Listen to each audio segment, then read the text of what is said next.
Mais uma vez, bom dia. Se você está aí com a sua palavra de Deus, você pode abrir em Neemias, capítulo 4. Neemias, esses dias, tem visitado muito meu coração. Neemias tem realmente sido um companheiro esses dias para mim de leitura e de alguns insights, de alguns ensinos e de alguns fundamentos que o Senhor Deus acaba nos trazendo à memória. E uma das funções do Espírito Santo, nos ensinar todas as coisas, mas também nos fazer lembrar daquilo que Ele nos tem ensinado pela palavra. Eu gostaria de usar hoje a NVT apenas por uma questão de... eu penso que está um pouco mais claro essa versão. E eu vou ler Neemias capítulo 4, verso 10, na Nova Versão Transformadora. A palavra de Deus diz assim, gente: então o povo de Judá começou a se queixar. Os trabalhadores estão cansados e ainda há muito entulho para remover. Não seremos capazes de construir o muro sozinhos. Vamos ler juntos, mais uma vez? Então, o povo de Judá começou a se queixar. Os trabalhadores estão cansados e ainda há muito entulho para remover. Não seremos capazes de construir o muro sozinhos. O DNA desse lugar, quando nós nos reunimos pela primeira vez, nos propomos a fazer igreja, se é que dá para usar essa terminologia, é porque nós sentimos a necessidade de tentar de novo da parte do Senhor. E uma palavra tem sido uma palavra de ordem no nosso coração, a palavra é recomeço. E em algum momento da nossa caminhada de fé, nós precisamos e sempre precisaremos tomar uma decisão. Ou a gente tenta de novo, a gente recomeça, ou a gente larga a mão de algumas coisas e parte para outra, ou a gente simplesmente desiste e acabou ali. Mas quando eu olho para a palavra de Deus, eu percebo, à luz das Sagradas Escrituras, uma necessidade muito grande de ter momentos na nossa vida, e esses momentos eles são bem pontuais, específicos, onde nós precisamos decidir recomeçar. E às vezes a gente tem que recomeçar do zero, ou às vezes a gente tem que recomeçar dos entulhos, das ruínas. Bem, eu já estou fazendo alusão ao texto que nós acabamos de ler, porque o texto traz a menção de Neemias. Neemias, para mim, irmãos, um dos maiores líderes do Antigo Testamento, quando o assunto é liderança e reconstrução, reparo. Neemias, para mim, é de longe um dos maiores exemplos do que fazer quando algo na nossa vida está em frangalhos, ruínas, despedaçado. Então tudo bem se você está aqui, se você está acompanhando a gente em casa e diz: pastor, eu estou num momento tão bom com Deus, eu estou assim numa fase tão alegre, tão feliz, tão realizado. Eu peço a você que até pegue essa palavra, você dobre ela e guarde no seu bolso. Por quê? Momentos na nossa vida vêm e vão. E pelo amor de Deus, não é praga não, né?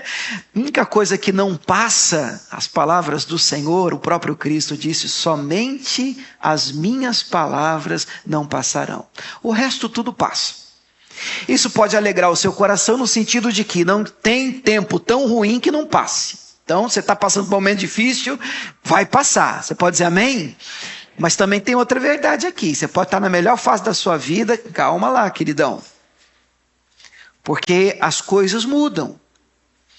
E na vida do ser humano elas podem mudar muito rápido. E nós precisamos estar prontos para novos desafios, para tempos de batalha e de guerra. Porque Eclesiastes 3 diz, isso é bíblico. Tem tempo para todo o propósito debaixo do céu. Tem tempo de paz, tem tempo de guerra, tem tempo de plantar, tem tempo de colher, tempo de chuva, tempo de sol. Tem tempo para cada estação na nossa vida e precisamos estar prontos, preparados para isso.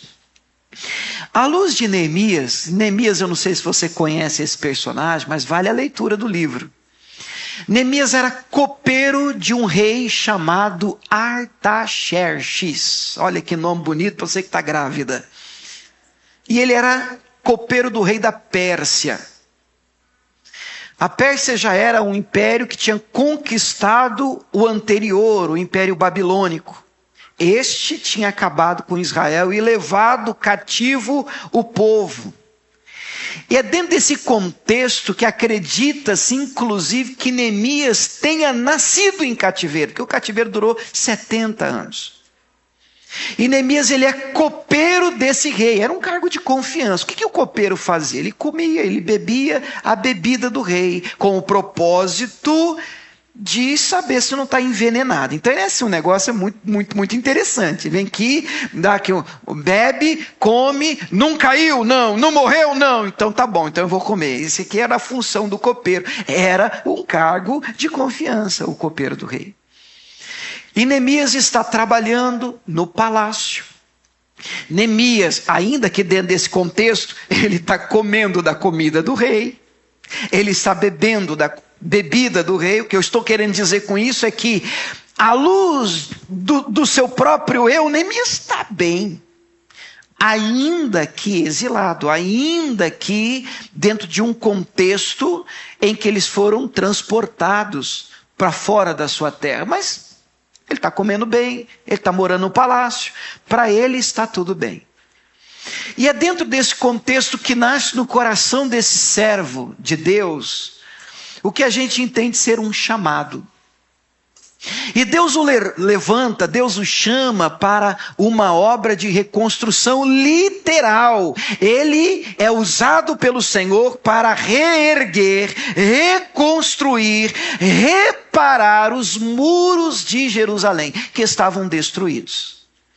A obra era no braço mesmo, mas você me permita hoje contextualizar isso, porque a nossa aplicação é: existe alguma área na sua vida que carece de reconstrução?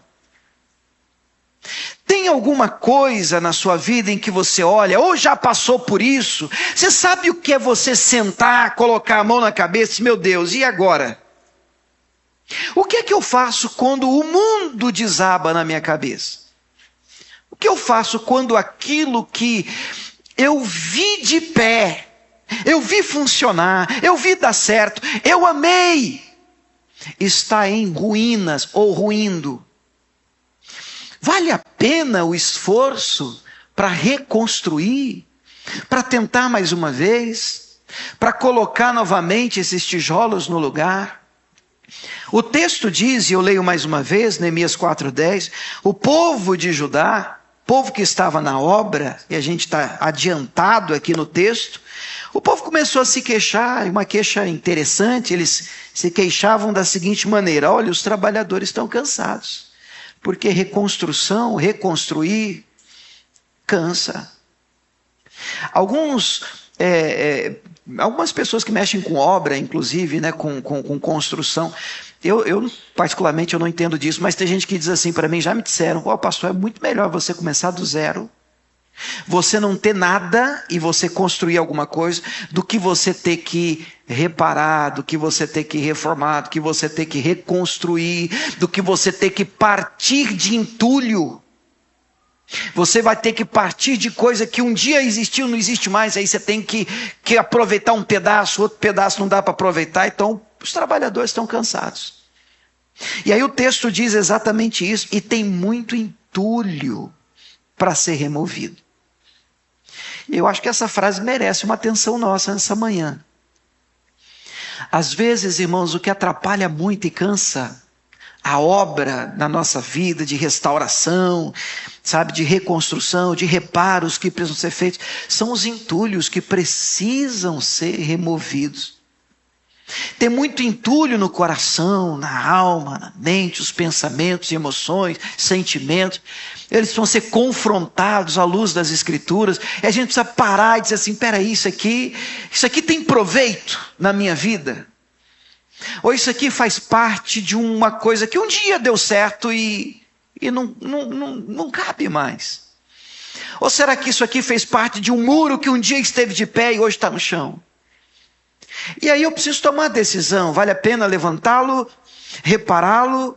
Eu quero fazer um convite a vocês nessa manhã e quero falar um pouquinho com vocês, inclusive esse é o tema da nossa conversa de hoje, sobre uma obra de reconstrução. À luz da vida de Neemias, mas irmãos, Neemias merece muitos cultos, muitas conversas, o assunto é muito profundo, tem muita lição valiosa na vida de Neemias, e eu nem de longe ou de perto planejo esgotar o assunto. Nós vamos dar uma arranhada na vida, nas lições de vida desse servo de Deus, que de uma maneira ousada escolheu, decidiu, e eu penso que foi chamado pelo próprio Senhor para essa missão, reconstruir os muros que estavam caídos.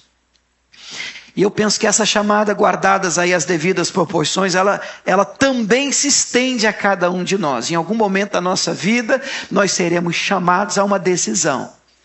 Vamos restaurar ou vamos desistir? Vamos reconstruir ou vamos largar a mão? Eu gostaria que você abraçasse a chamada de reconstrução, abraçasse a chamada de recomeço para a glória do Senhor. Mas gente, o que é entulho? Coloca para mim, por favor, essa definição, eu acho ela interessante, e eu vou te explicar por que ela é interessante. De escombro, entulho, restos de um prédio que caiu, se incendiou, ou foi destruído. Ruínas. Agora olha que frase que eu gostei particularmente. Destroços daquilo que um dia esteve de pé. Tem isso na sua vida? Alguma área da sua vida? Algum momento da sua vida você olhou e disse assim, meu Deus, eu preciso viver na minha vida uma obra de restauração. Pode ser que nesse setor, graças a Deus, as coisas estão indo bem e está tudo de pé, mas nessa área aqui, pastor, olha, só escombro, entulhos, restos de um muro de uma vida que um dia esteve de pé, mas hoje não está mais. Será que é possível a gente conseguir enxergar isso de pé de novo? Será que é possível experimentar, com a ajuda de Deus, de um renovo? A resposta é sim, com a ajuda de Deus, tudo é possível. Aí a pergunta inevitável é como? Então abre a sua Bíblia em Neemias no capítulo 1, vamos dar uma olhadinha no início dessa história. Neemias capítulo 1, dos versos 1 a 3, eu continuo na NVT, tá? Só por uma questão de entender que fica mais claro para hoje. Neemias 1, como é que começa esse livro? Diz assim, essas são as memórias de Neemias, filho de Acalias. No mês de Quisleu, no 20º ano do reinado do rei Artaxerxes, não fica preso a essas terminologias, né?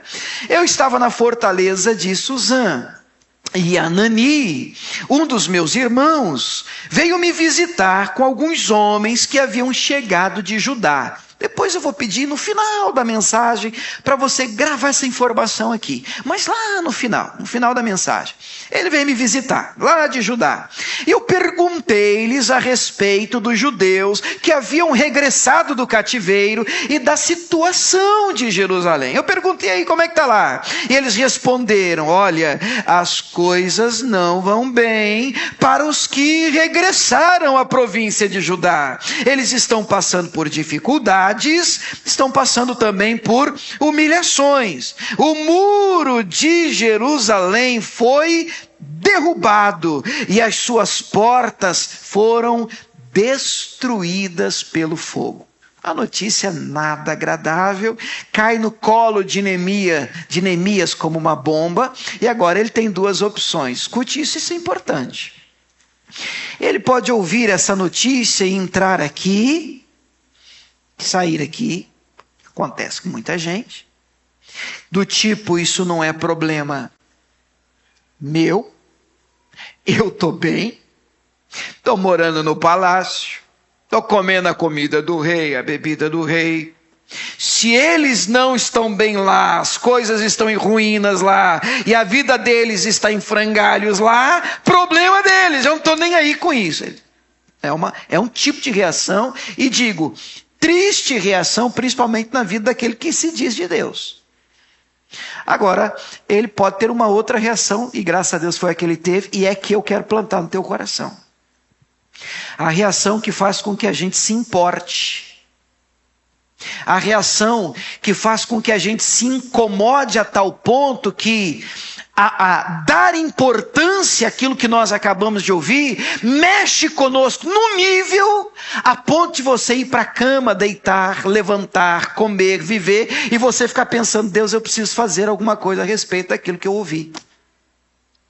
Meu Deus, eu preciso fazer alguma coisa para mudar a situação dessa notícia que eu recebi. E aí, queridos, algumas lições eu separo daqui. Primeira, e aí a gente vai lendo o texto, alguns pedacinhos, vai ficar um pouquinho meio que assim, a gente pega um pedaço aqui, pega aqui, monta um quebra-cabeça, mas à luz de Neemias, a reação dele no verso 4 foi a seguinte, Neemias 1,4 diz assim, quando eu ouvi isso, o que ele ouviu mesmo? Ó, o negócio lá está feio, os muros estão arrebentados, o povo está sofrendo em humilhação, sabe, as portas foram queimadas a fogo, está triste a situação, está triste. Então quando eu ouvi isso, diz o verso 4, o que ele faz? Sentei-me e chorei. Durante alguns dias, lamentei. Número 1, primeira lição. Seja humano. Não negue a sua humanidade diante das notícias ruins, desafiadoras, que a vida nos proporciona. Eu sei que tem gente que às vezes tentando nos ajudar, diz assim, nossa, mas você está assim por causa disso só. E tem gente que é meio assim, né? Meio gelado. E às vezes até a intenção é boa, não, você tem que se levantar, mas cada um de nós tem uma estrutura diferente. E reage aos problemas em níveis diferentes. Tem gente que escuta um problema e diz, não, tranquilo, pode deixar. Tem gente que escuta uma situação assim, misericórdia, pronto, desaba, e vamos passar um tempo de choro. E nós precisamos respeitar esse tempo de lamento, de choro, de sentimento. Até porque todos nós somos humanos, irmãos. Todos nós somos gente. E isso não tem problema nenhum. Você sabia que Jesus chorou? Fala assim, pronto, Jesus chorou, vocês sabiam. Foi na frente do túmulo de Lázaro, em João capítulo 11. E olha que Jesus sabia que ia ressuscitar o homem. Então Jesus para diante do túmulo e a Bíblia diz, Jesus chora, sabendo que vai mandar o homem sair, o homem vai viver de novo. Mas Jesus chorou. Se permita sentir os golpes que a vida dá. Não tem problema, não tem incredulidade nisso. Você não está perturbado, endemoniado. Você não perdeu a fé porque você sentiu. Nossa, pastor, chegou agora à noite, perdi o emprego. Quanto tempo? 20 anos na empresa, não sei o que eu vou fazer. Aí chegou a notícia agora, pastor, o que aconteceu? Perdi meu filho. Separei, uma traição bateu a porta, me surpreendeu. E eu fui surpreendido com a notícia que bateu na minha porta, fui traído, passado para trás, depois de um casamento de 30 anos. Como é que você vai andar por aí dizendo, não sinto nada não? Claro que eu sinto, claro que eu lamento, claro que existe crise nisso. A fé não é negacionista, várias vezes eu disse isso e repito e explico o que eu estou dizendo para você. A fé não me faz olhar para o problema e dizer que ele não existe, que ele não está ali. Não, a fé me faz olhar para o problema e dizer, apesar de ele estar ali na minha frente, Deus é maior, Deus vai me ajudar, Eu vou conseguir sair dessa. Vai melhorar. Essa fase vai passar em nome de Jesus. Não existe escuridão e noite que dure para sempre. Um dia o sol vai sair de novo. E graças a Deus por isso, porque o choro pode durar uma noite inteira. Salmo 30. Mas a alegria vem pela manhã. Vai amanhecer para você. Mas até lá não há problema nenhum em você lamentar, em você chorar, em você sentir, em você perceber que você é humano, que você tem limitações. Meu Deus do céu, que baque, que notícia ruim, pastor do céu, que dificuldade. Então a primeira reação de Neemias foi sentar e chorar. Que é essa ideia de que crente não chora, homem não chora, fulano não chora, não tem que sentir nada. Pelo amor de Deus, para com essa ideia. Se você está diante de uma situação dificílima, e às vezes, à primeira vista, quando a situação chega, tudo que a gente pode fazer é sentar, dizer assim, derramar nossa alma diante de Deus. Meu Deus, eu não sei o que é que eu faço. Agora que fique registrado, há uma diferença gritante entre lamentação e murmuração. A murmuração é pecado. A murmuração ela tem muito a ver com uma calúnia, com uma mentira. Você quer ver? Deus tira aquele povo do Egito e no deserto aquele povo murmura. O que eles diziam? Eles diziam, Deus tirou a gente de lá para matar a gente aqui. Isso é mentira.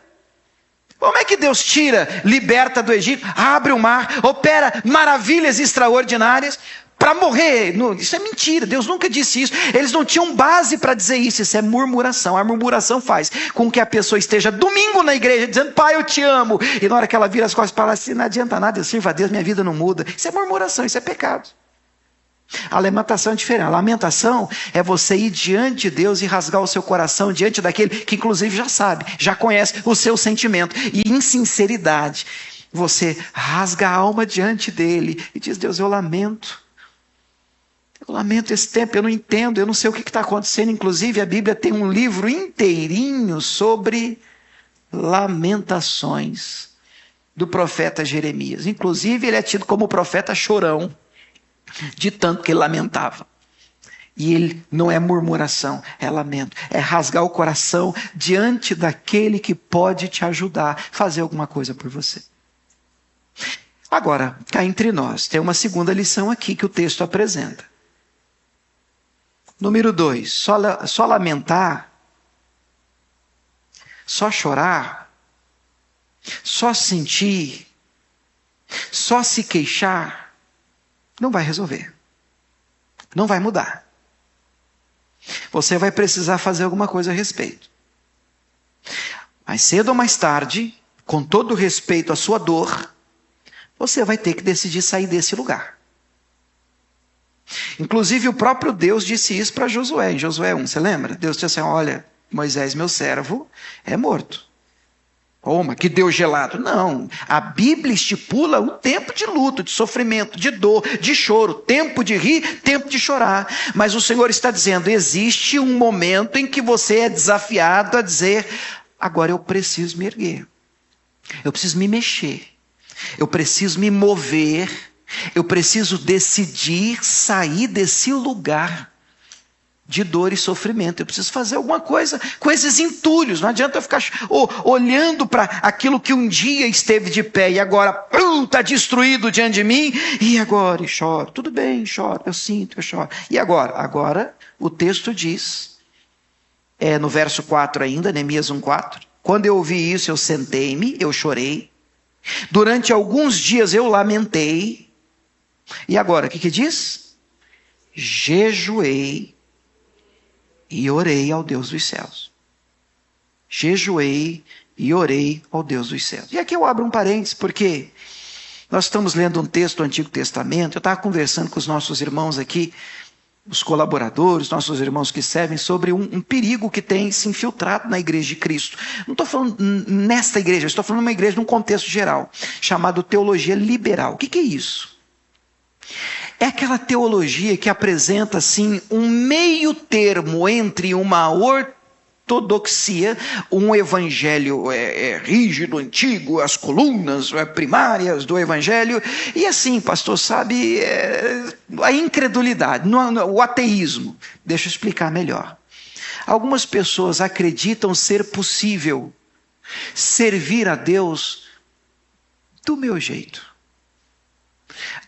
O evangelho de Cristo segundo eu mesmo. Tem o evangelho segundo Mateus, o evangelho segundo Marcos, e tem o evangelho segundo eu acho, eu gosto e eu quero. Por que isso é um problema? Porque ele usa de verdades diluídas, como por exemplo o contexto e a definição de graça. E a graça é um favor imerecido. Eu gosto mais da definição que traz graça como um poder capacitador para o crente evitar o pecado. Mas a graça está aí. E quando a gente entende que nós somos salvos pela graça, e isso é uma coluna do Evangelho, ou seja, não é um merecimento nosso, mas Jesus Cristo operou o sacrifício na cruz do Calvário total e completo. Você pode dizer glória a Deus por isso? Tem gente que usa disso para dizer que as disciplinas espirituais, portanto, já não são mais necessárias. Ou seja, se Jesus já fez tudo e o sacrifício está feito, para que jejuar? Mas se você seguir nessa linha, olha como que é perigoso. Se Jesus já fez tudo e o sacrifício foi completo e está feito, então para que orar? Então o que nós estamos fazendo aqui? Então para que ler isso aqui? Então para que nos reunir? Para que se preocupar com o que é certo ou errado? Para que tentar agradar a Deus? Afinal já está tudo pronto. Olha o perigo que esse veneno esconde. E nós vamos tomar cuidado, porque o jejum não é uma disciplina espiritual apenas apontada no Antigo Testamento. O jejum é uma disciplina espiritual apontada pelo próprio Cristo. Vamos lembrar disso? Mateus capítulo 6, verso 16, na NVT ainda, Mateus 6,16 diz assim, Jesus falando, palavras dele. Quando jejuarem, olha a terminologia que ele usa. Ele não diz assim, olha, se. Ele diz, quando. O que está escondido no quando? Ora, eu espero que você faça isso. Bom, eu não sei de quando em quando tempo você fará o seu jejum, mas quando você fizer, porque eu espero que você faça, ele continua, não seja como os hipócritas. Qual é o problema desse tipo de jejum? Hipócrita, que se esforçam para parecer triste, desarrumado, a fim de que as pessoas percebam que estão jejuando. Imagina, você acha que tem gente que jejua desse jeito? Mas dá uma balançada no cabelo, aqueles que possuem essa graça, né? Balança assim, bagunça, e olha assim com a cara triste, arrastando o pé. O que foi, irmão? Você está meio estrio, o olho está meio baixo, você está meio fraco. Estou jejuando para a glória de Deus. Você quer um troféu? Agora vamos abrir um parênteses aqui, porque aí tem gente que em nome disso diz, pastor, não se pode divulgar e convocar uma igreja para jejum. Peraí, querido, nota 0 para você está falando de outra coisa. Quando o jejum ele é pessoal e individual, e eu fecho a porta do meu quarto, porque o meu propósito, eu e com Deus, não há que se divulgar isso. Mas não tem jejum só assim. Toda a Bíblia Sagrada mostra jejum de convocação. Olha, nós vamos jejuar por uma causa, nós vamos jejuar. Nínive, toda a cidade, toda, estava perdida, né, com uma sentença. Põe até os animais para jejuar. Olha, Esther, convoca todo mundo para um jejum. O que isso quer dizer? Como é que eu vou convocar todo mundo para um jejum se eu não contar que tem um jejum? Tem que contar. Então nós vamos jejuar, vamos buscar Deus, porque nós precisamos de um livramento, e vamos nos aproximar daquele que pode nos dar o livramento. E isso a igreja tem perdido e não pode perder, irmãos. Se você quer uma obra de restauração, e tudo que você tem, alguma área da sua vida são escombros e entulhos, e você olha e diz, meu Deus, eu estou cansado, é muito entulho para remover, eu não sei, pastor, se vale a pena, porque às vezes a sensação é essa, eu não sei se vale a pena mexer com isso, eu não sei se eu tenho disposição para tentar isso na minha vida. É por isso que depois de uma grande decepção num casamento, é muito comum as pessoas, às vezes elas afirmam assim, eu nunca mais mexo com esse negócio não, pastor. Como uma irmã, um dia eu brinco com vocês aqui, já falei, ela me procurou depois de um culto e falou assim, pastor, homem nenhum presta, homem nenhum. Eu fiquei pensando, será que ela sabe que eu sou homem? Mas eu entendi a afirmação dela, o que ela quer dizer com isso? Eu estou tão decepcionada, a minha vida conjugal, ela foi arruinada, eu fui traída, o que sobrou para mim são escombros. Imagina uma pessoa que nega o seu próprio eu em favor do outro, deixa de estudar, deixa de trabalhar, depois de 30 anos para descobrir que foi traída a vida toda. Irmãos, como que não sente, como que não lamenta, como que não chora, como é que fica? Não dá para você apertar um botão e dizer assim, não, está tudo bem, você vai ver, é assim mesmo. Não é assim mesmo, então ela sente, ela chora, ela lamenta, mas aí ela precisa tomar uma decisão. Senhor, eu preciso reconstruir essa área da minha vida. E como é que eu consigo fazer isso? Irmão, você tem que se aproximar de Deus. Como? Jejum e oração. Não tem botão, não tem mágica. Para de ficar agora indo atrás aí de alguém que vai dar um abracadabra gospel para você, um Shazam crente, e aí amanhã você acorda 0 bala. Não existe isso. Existe trabalho árduo, joelho no chão, porta fechada, lágrimas, angústia, e Deus me ajuda. Eu quero levantar essa área da minha vida. Isso tem preço, isso tem custo, isso leva tempo, isso tem esforço, mas depende do nosso querer. Precisamos colocar o coração nisso. O Neemias está dizendo, depois que eu recebi o baque da notícia ruim, depois que eu recebi o baque, eu senti, eu chorei, eu lamentei, eu jejuei, eu orei. Eu passei alguns dias jejuando e orando acerca da notícia, acerca do problema. E jejum e oração é fantástico, é tão bom. Marcos 9, 28 e 29. Marcos 9, 28 e 29, na Arca, Almeida Revista e Corrigida. Os discípulos tentam expulsar um demônio, um espírito maligno de um jovem, um moço, perturbado. Ataques ele tinha. E o texto vai dizer que esse pai, graças a Deus o Senhor chegou, porque os discípulos aqui tentaram expulsar, não conseguiram, eu roguei, mas não deram conta. Jesus, geração incrédula e perversa, até quando eu vou estar com vocês e vocês vão estar sofrendo? Traz aqui. E diz o texto que quando viu Jesus, se revoltou, aquela coisa toda de Jesus, liberta o garoto. Eita Jesus, hein? Agora ele está livre. Os discípulos ficam encucados. Eu ficaria. Então quando Jesus entra em casa, os discípulos entram com ele. O texto diz que os discípulos chamam Jesus assim. O texto diz assim, à parte. Eu gosto de uma tradução, acho que a NVI traz, em particular. E em particular eles perguntam para Jesus assim, por que nós oramos e não saiu? Não é uma boa pergunta para você fazer para Jesus? Você tem orado por alguma coisa na sua vida e não está dando certo? Acho que vale a pena você tirar um particular com ele. Não adianta terminar o culto, pastor, eu quero saber por que eu estou orando. Eu não sei, não faço ideia, meu irmão. É melhor você fechar a porta do seu quarto e dizer assim, Jesus, vem aqui. Por que eu tenho orado por isso e isso não está dando certo? Não se resolve. Jesus, por que nós oramos? Nós fizemos igualzinho o Senhor fez. Mandamos sair e não saiu. Por quê? Aí Jesus responde.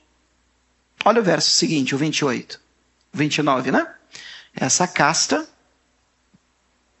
não pode sair com coisa alguma a não ser coração e jejum. Eu não escrevi isso, irmão. Quem disse isso foi Jesus Cristo de Nazaré. Faz quanto tempo que você não faz um jejum? Tem gente que nunca fez. Eu não sei, pastor, porque eu oro e não sai. Eu estou tentando, pastor, reconstruir uma área da minha vida sem sucesso. Você precisa de ajuda. Mas o que a teologia liberal diz? Não precisa. O preço está pago. Você não precisa mais fazer isso. Foi tudo feito na cruz do Calvário. Tem verdade nisso? Tem. Mas nós temos responsabilidades e disciplinas espirituais que continuam de pé para os nossos dias. E isso é para o seu bem. Jesus disse, olha, enquanto o noivo está com eles, eles não precisam jejuar. Mas uma hora o noivo, que é ele, será tirado, então eles precisarão jejuar. Olha, meu irmão, o noivo foi e a gente precisa jejuar. A gente precisa dobrar o joelho, meu Deus, a gente precisa se aproximar de Deus. Agora, cuidado. Jejum não é barganha. Não é assim, eu estou jejuando, por quê? Porque eu estou jejuando por um carro novo. Onde você viu isso? O jejum serve para quê? O jejum serve para quebrar a sua carne. A minha carne, o nosso eu. E por que tem que quebrar a nossa carne? Porque nós somos tridimensionais. Corpo, alma, espírito. Vamos tentar de novo? Assim vocês estão me contagiando. Vamos tentar? Corpo, alma, espírito. Então nós somos, na verdade, um espírito que habita num corpo e que possui uma alma. E esse corpo, eu vou te falar, ele dá problema. Corpo é carne. Carne não é necessariamente pecado. Carne é o seu eu natural. E a carne deseja, segundo as palavras do apóstolo Paulo, tudo que é contrário ao espírito. E olha o problema. João 4 vai dizer que Deus é espírito. E importa que os seus verdadeiros adoradores o adorem em espírito. Então na carne não tem conversa com Deus. O que o jejum faz? Quebra a carne. Te leva onde ele está para você falar com ele. Você entendeu? Puxa, se a gente fizesse mais isso. Se a gente usasse mais dessa ferramenta. Neemias recebe a notícia. Ele chora, ele lamenta à primeira vista. E depois ele decide, eu vou orar. Eu vou jejuar. Número 3. E depois? Reconheça. Diante de tamanha obra de reconstrução que necessita ser feita. Reconheça que você precisa de Deus. Sem Deus, irmãos, não dá. O próprio Cristo vai afirmar isso em João 15. Ó, sem mim, nada podeis fazer. Eu penso que ele está falando sério. Eu nem me atrevo. Prefiro ensinar você a fazer a oração de Moisés em todas as áreas da sua vida. Qual é a oração? Senhor, não me faça subir daqui se o Senhor não for comigo. O senhor vai para o projeto? O senhor está nisso? O senhor está lá onde o senhor está nisso que eu estou desejando? Que eu estou planejando? Estou. Amém, estou dentro. O senhor não está. Pode ser o paraíso, o jardim do não sei o que, de bom. Eu não quero. Eu só quero o que Deus tem para mim. É isso que eu quero. A gente precisa dessa convicção. Eu preciso da bênção, da graça, do favor de Deus sobre a minha vida. Senão eu não construo nada e muito menos reconstruo nada. Neemias sabia disso. Por isso ele primeiro chora, jejua, ora. E agora, no verso de número 5, Neemias 1, 5, vamos ler 5 e 6, NVT. E ele diz, ó Senhor, olha que oração, olha, presta atenção na oração do homem. Ó Senhor, Deus dos céus, Deus grande e temível, que guardas a tua aliança de amor leal para com os que te amam e obedecem os teus mandamentos. Ouve a minha oração, Deus. Eu já gostei dele. Porque ele tem um temor no coração, ele levanta a oração, e ele já não começa olhando para os escombros e orando assim, ó Deus, por que o Senhor deixou isso acontecer na minha vida? Porque nós fazemos isso, é muito comum. Eu vi de pé o meu muro, eu vi de pé essa área, eu fiz tudo certo. Irmão, lembre-se que não foi ele que derrubou o muro. E essa sensação de indignação, todos nós seres humanos temos. A gente tem que tomar cuidado com isso, porque a gente olha para áreas da nossa vida e diz, não fui eu que destruí esse negócio aqui, por que agora eu tenho que arrumar? Porque não parece justo. E nós precisamos entender que não tem nada a ver com justiça, até porque a nossa justiça e senso de justiça não passa de trapo de imundícia diante de Deus. É o que a Bíblia diz. Então a oração de Neemias, ela é fantástica. Ele diz, ó Deus, grande, terrível, que guardas a tua aliança de amor leal para com os que te amam e obedecem os teus mandamentos. O Senhor é Deus de aliança, o Senhor é Deus que promete e cumpre. Neemias está falando isso, e os muros estão em ruínas. Ele está orando assim, os escombros, os entulhos estão lá, e está assim, olha do alto, Senhor, e vê que oro noite e dia por teu povo Israel. E eu confesso que temos pecado contra ti. Sim, minha própria família e eu temos pecado. Irmão, ele está no palácio. Mas aqui para mim é uma grande lição. Se você quiser ser parte de algo grande da parte do Senhor, uma obra de restauração e reconstrução, você precisa se fazer parte do problema. Esse negócio de você apontar para o outro e dizer, minha vida está em frangalhos e a culpa é do fulano. Isso tem que desaparecer do nosso meio. Esse DNA que Adão deixou, do tipo, Adão, eu não. A mulher que tu me deste. Interessante que aí a culpa não é só da mulher, né? É do próprio Deus, porque foi o Senhor que me deu, se o Senhor não tivesse me dado, nada disso teria acontecido. Mulher, é serpente. E a gente tem uma inclinação muito forte para terceirizar a responsabilidade. Ele até podia fazer isso. Teria motivos para fazer isso. Mas ele diz, temos pecado. Eu assumo, nós temos parte nisso. Como povo, temos nos distanciado do Senhor. E queremos lhe pedir perdão. Reconhecemos que temos que nos aproximar de Ti. Você pode dizer amém por isso? Finalmente, número 4. Que daqui a pouco a gente vai orar. Número 4. Não transfira o problema no colo, jogue o problema no colo dos outros. Não transfire a responsabilidade da resolução do problema para outro. Estou com um problema com meu filho, o que eu vou fazer? Eu posso. Tem muita coisa que pode me ajudar. Eu posso escolher uma igreja bíblica que envolva o meu filho em atividades, uma escolinha legal, onde ele, quem sabe até cristã, possa aprender alguma coisa da parte de Deus. Enfim, são dicas boas. Mas não dá para você pegar e dizer assim, não a culpa é da igreja que não está fazendo o trabalho. A culpa é da escolinha. Não, meu irmão, ele tem pai não? Tem mãe não? O negócio é que tem que bater no peito e dizer assim, espera aí, a responsabilidade é minha. Eu preciso assumir esse meu lugar. E Neemias faz isso como ninguém. E o texto vai dizer assim, vamos dar uma olhada no texto? Neemias 2 agora, o capítulo é o 2, é NVT ainda. A partir do verso 1. No mês de Nissan, 20º ano do reinado do rei, que nós já conhecemos, Artaxerxes, eu estava servindo vinho diante do rei. Eu nunca tinha estado triste na presença do rei. E o rei me perguntou, ele deve ter entrado triste aquele dia, né? O rei me perguntou, por que você está tão triste? Você não parece doente, você deve estar profundamente angustiado. E ele ficou com medo. Então ele nunca entrou triste na presença do rei. Ele sempre serviu o rei, o copeiro, como copeiro, sempre alegre, para frente. E agora ele está triste, ele está abatido. E a Bíblia diz que um coração alegre deixa o rosto formoso, mas o inverso é verdade. E o rei bate os olhos nele e diz, o que está acontecendo com você? Você não está doente? Você está enfrentando alguma coisa? Eu vejo no seu rosto, no seu semblante, que você está profundamente angustiado. E ele, opa!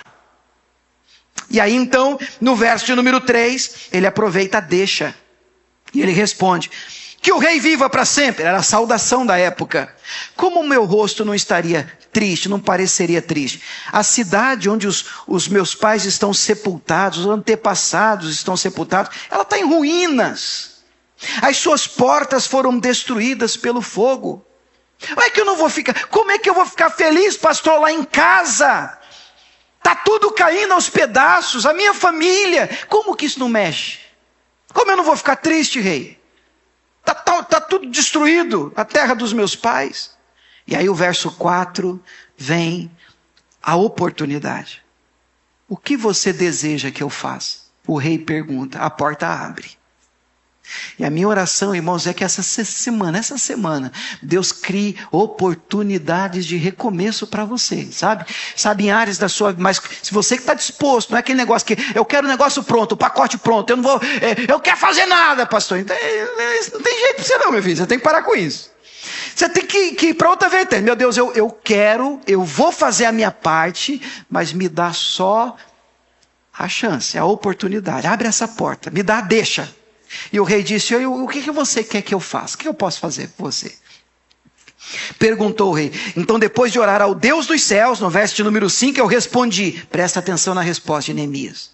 se bem parecer ao rei, e se o rei for favorável a mim, seu servo, eu peço que o Senhor me envie para ajudar, para reconstruir a cidade onde os meus antepassados estão sepultados. Ele é copeiro do rei. Se tivesse outro, eu conheço uns crentes que no lugar do Neemias, diria assim: o que você quer que eu te faça? Ele diz assim: bom, já que o senhor está perguntando, eu gostaria que o senhor contratasse uma empresa terceirizada, forte, especializada em construção de muros, e enviasse para lá, enquanto eu vivo no palácio, porque muita gente parte sempre para o princípio do menor esforço possível. Quanto menos força eu puder fazer, pastorzão, aleluia, é benção. E Neemias diz assim: ô rei, deixa eu falar um negócio para o senhor. Já que o senhor está perguntando, eu quero que o senhor me envie, não envia outro não. Porque o incomodado da história sou eu. Se sou eu que estou incomodado com a notícia, eu entendo que Deus tem algo para fazer através de mim. Porque isso mexe comigo como não mexe com os outros. Você já tem alguma coisa na sua vida que mexe com você, você divide com os outros olham para você assim... Esse aqui eu não estou entendendo, eu estou aqui, o meu coração rasgando, eu estou incomodado com essa situação, e você não está nem, isso aí eu não estou nem aí para isso, é porque não é para ele, mas é para você. Alguma coisa Deus quer fazer através de você, através de você. Então Neemias diz: Senhor, não manda outro não. Como disse um profeta, envia a mim, eis-me aqui. Eu deixo o luxo do palácio, eu troco esse momento bem bom na presença do rei, para fazer aquilo que o Senhor, eu tenho compreendido que o Senhor tem me chamado para fazer. Eu quero gastar minha vida nessa restauração. Deus vai me ajudar. Deus já tem tratado comigo, porque eu já tenho jejuado, eu já tenho orado, Deus tem apontado a direção, então Deus vai me ajudar nessa obra de restauração, e esse muro eu vou ver ele de pé de novo. Irmão, guarde isso no seu coração, você vai ver essa área da sua vida de pé de novo. Essa área da sua vida de pé de novo, em nome de Jesus. Essa alegria vai voltar, querido. Aquilo que hoje é choro, aquilo que hoje é lamento, aquilo que hoje é ruína, aquilo que hoje é entulho, um dia você vai olhar de pé e dizer assim: Jesus, muito obrigado, o Senhor me ajudou. E essa área está de pé, minha família está de pé de novo. Em nome de Jesus, eu estou feliz de novo. Eu estou realizado de novo. Olha os meus filhos aí, glória a Deus. Jesus é bom. Eu termino lendo o início. Lembra que eu disse para você que o início, você lembra, né? Então vamos ler o início. Eu gostaria que você voltasse comigo, por favor. Neemias 1:1.